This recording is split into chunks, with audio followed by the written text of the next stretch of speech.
नमस्ते, सुप्रभात। आज 4 जुलाई भाग्योदय फाउंडेशन की युग ऋषि विचार श्रृंखला के 1647 में 1647 चरण में आपका स्वागत है।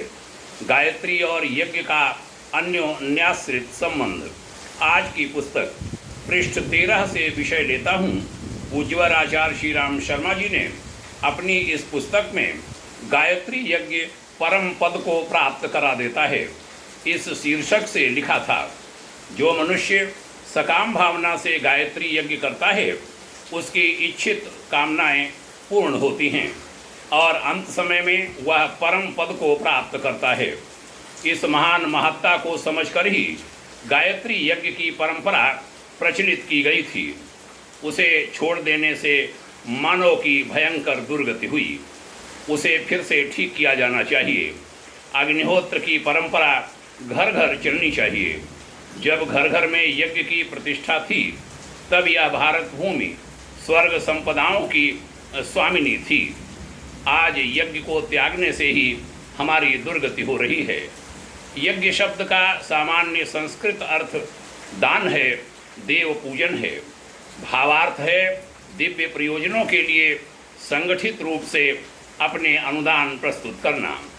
यही है वह पूर्ण प्रयोजन, पूर्ण प्रवृत्ति जिसके कारण नर पशु को नर नारायण बनने का अवसर मिलता है।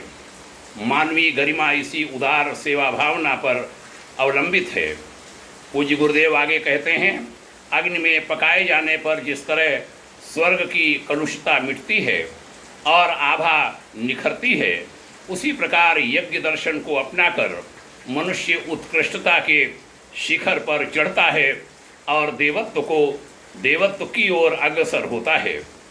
ईश्वर की वाणी वेद हैं। इस अनादि ब्रह्म ज्ञान को कहने सुनने की प्रक्रिया शुद्धि कहलाती है। लिपिबद्ध होने पर वह ज्ञान छंद बन जाता है और उसे जब शब्द ब्रह्म की नाद ब्रह्म शक्ति के रूप में परिणत किया जाता है तब वह मंत्र कहलाता है।